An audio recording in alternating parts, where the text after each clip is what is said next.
As you already know,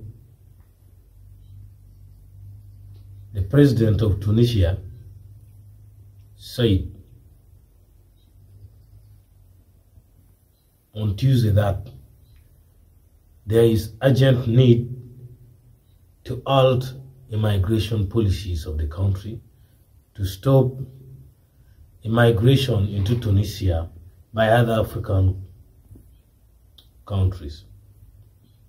He added that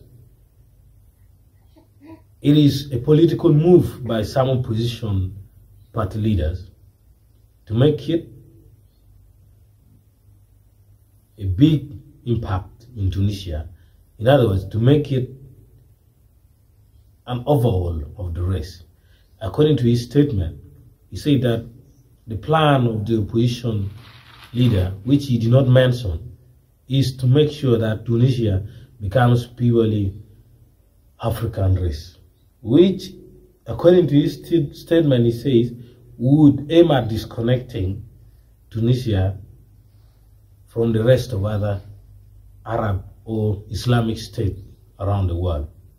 So now, he denies that it is not a racist statement, but clearly even a baby would know that this is a very big racist statement. Now, we need to remember that earlier, towards December, in November last year, 2022, when Morocco reached the semi-final, a player from Moroccan national team said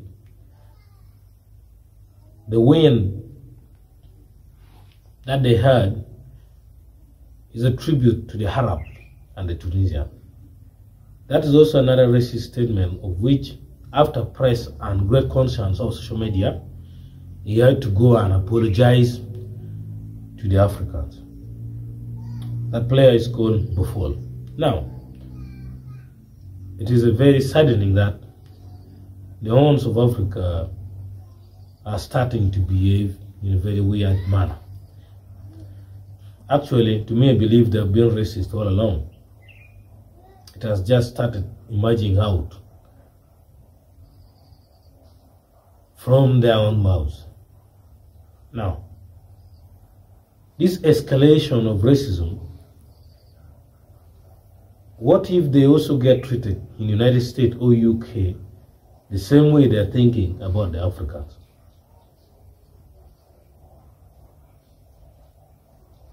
The feeling of patriotism, playing in African Cup of Nations, sharing the same map, and the rest.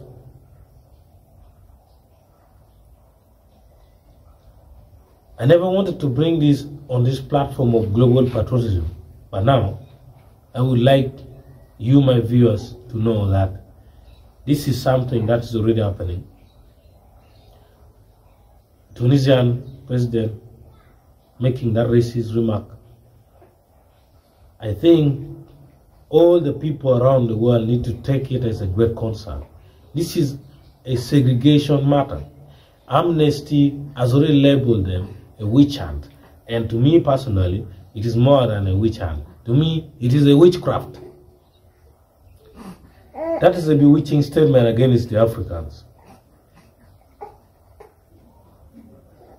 The president of Tunisia must stop this racism before it turns his name completely. Personal advice to him is find a better way of defeating your opposition opponent in the arena of politics. But don't use a wider statement that will provoke anger from around the world to defeat your opponent. If you realize that the greater population of Tunisia are Arab and Islam, then find the best way of making that campaign. But don't provoke hatred among the Tunisians, and also don't provoke hatred towards you for the wrong that you have just said. And lastly, if possible, you should even fail the next election. Thank you.